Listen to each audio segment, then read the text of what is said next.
teman-teman yang belum kenal aku, halo, perkenalkan namaku Ukinasa Shelly Januanti, mahasiswi Universitas Aisyah Yogyakarta dari Prodi Psikologi kelas A tahun 2020. Kali ini aku akan mengulas materi yang berbeda dari minggu lalu, yaitu materi tentang iman, ilmu, dan amal. Sebelum masuk ke materi, apa sih yang kalian ketahui tentang iman, ilmu, dan amal? Menurut modul teori AIK 1, iman sangat berkaitan erat dengan amal. Amal yang praktis merupakan tuntunan langsung iman yang spiritual. Tidak ada iman tanpa amal dan akan sia-sia jika amal tanpa iman. Dan juga digunakan istilah-istilah lain untuk menunjukkan eratnya hubungan antara dua aspek seperti takwa dan akhlak, dan tali hubungan Allah dengan manusia. Dari pengertian tersebut mengarah ke keterkaitan antara salat dan zakat,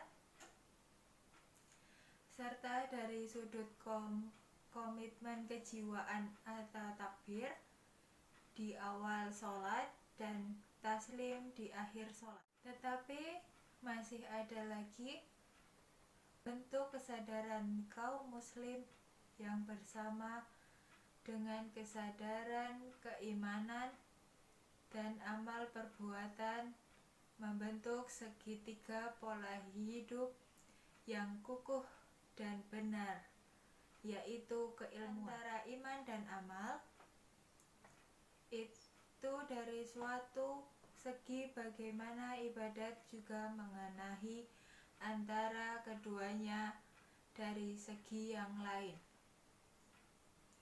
Ilmu ada bentuk kesadaran yang juga amat sentral. Iman secara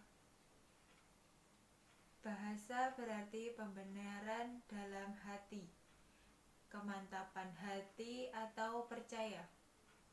Sedangkan iman menurut syariat berarti mengetahui Allah dan sifat-sifatnya disertai menjalankan semua perintahnya dan menjauhi semua larangan. Allah telah menjelaskan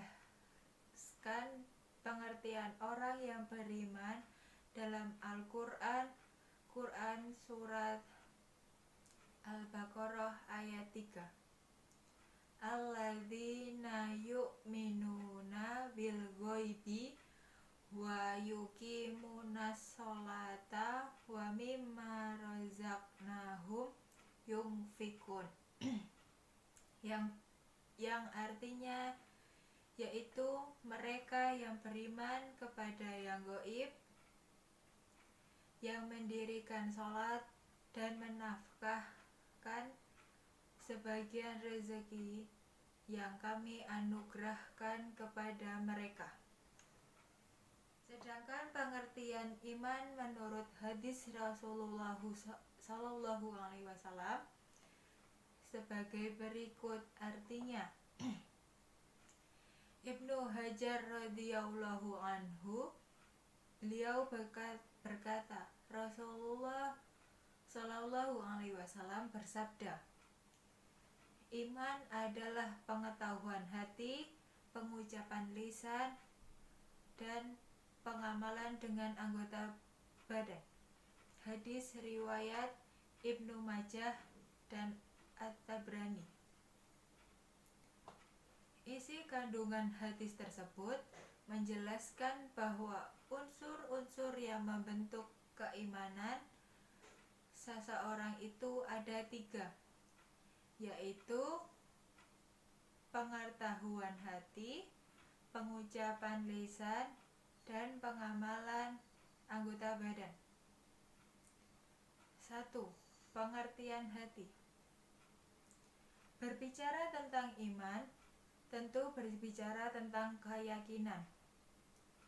Maka secara mutlak orientasi pembahasan dititik beratkan pada seseorang yang disebut kolbu. Hati merupakan pusat dari suatu keyakinan. Kita semua sepakat bahwa ada dalam diri manusia terdapat dua unsur kejadian terbentuknya jasad dan rohani. Apabila dari salah satunya pincang atau kurang, maka secara mutlak tidak mungkin terbentuk makhluk yang bernama manusia. Orang yang beriman hatinya harus makrifat kepada Allah, mengetahui siapakah Allah itu, karena tanpa mengenal Allah mustahil bagi seseorang akan beriman kepada Allah. 2. Pengucapan lisan. Setelah mengenal Allah dan meyakini dengan sepenuh hati, maka seorang mukmin diwajibkan mengakui dan mengikrarkan dengan lisan, yaitu dengan mengucap kalimat syahadat. 3. Pengamalan dengan anggota badan.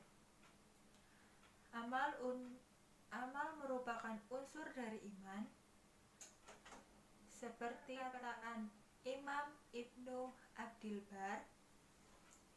Para ahli fikih dan hadis telah bersepakat bahwasanya iman itu perkataan dan perbuatan, dan tidaklah ada perbuatan kecuali iman, dan tidaklah ada perbuatan kecuali dengan niat. Perkataan ada dua,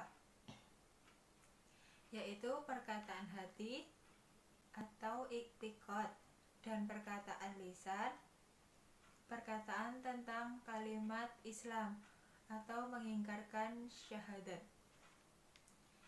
Perbuatan juga ada dua, yaitu perbuatan hati, niat dan keikhlasannya, dan perbuatan anggota badan. Apabila hilang pembenaran atau tasdik dalam hati, tidak akan bermanfaat tiga hal yang lain. Asal dari kata bahasa Arab yang berarti tahu atau mengetahui. Ilmu menempati kedudukan yang sangat penting dalam ajaran Islam. Hal itu karena terlihat dari banyaknya ayat Al-Quran yang memandang orang berilmu dalam posisi yang tinggi dan mulia, di samping hadis-hadis Nabi yang banyak memberi dorongan bagi umatnya untuk menuntut ilmu. Allah Subhanahu wa Ta'ala berfirman dalam Al-Quran yang artinya, Allah meninggikan derajat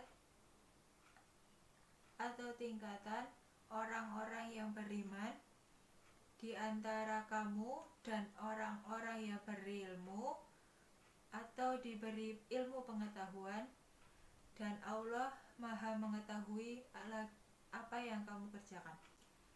Keimanan yang dimiliki seseorang akan menjadi pendorong untuk menuntut ilmu, dan ilmu yang dimiliki seseorang akan membuat dia sadar betapa kecilnya manusia di hadapan Allah, sehingga akan tumbuh rasa kepada Allah bila melakukan hal-hal yang dilarangnya.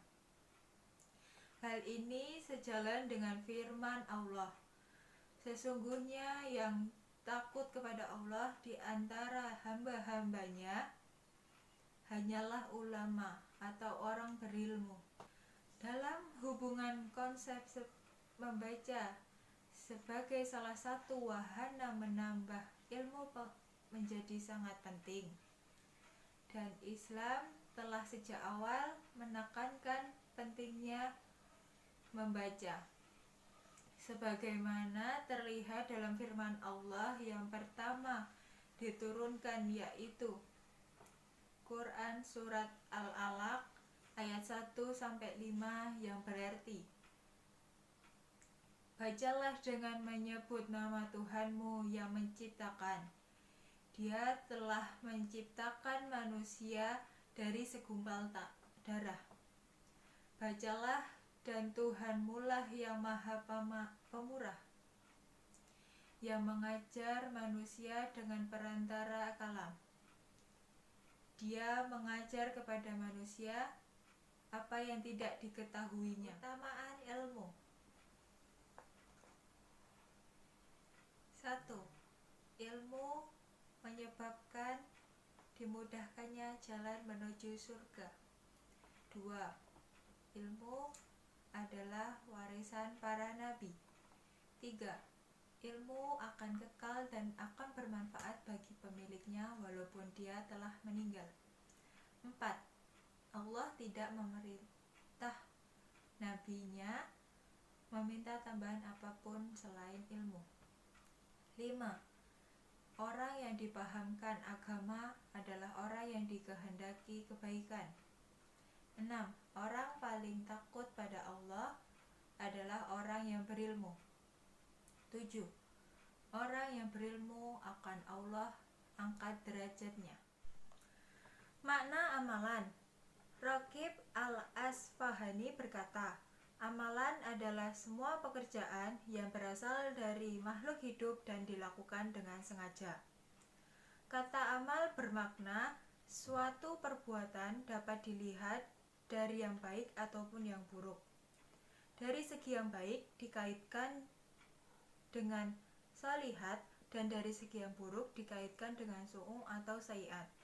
Quran Surat Al-Nahl ayat 97 yang berarti, barang siapa yang mengerjakan amal soleh baik laki-laki maupun perempuan dalam keadaan beriman, maka sesungguhnya akan kami berikan kepadanya kehidupan yang baik, dan sesungguhnya akan kami beri balasan kepada mereka dengan pahala yang lebih baik dari apa yang telah mereka kerjakan.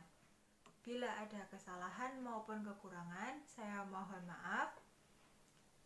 Terima kasih telah menyimak dan semoga bermanfaat. Wabillahi taufiq wal hidayah. Wassalamualaikum warahmatullahi wabarakatuh.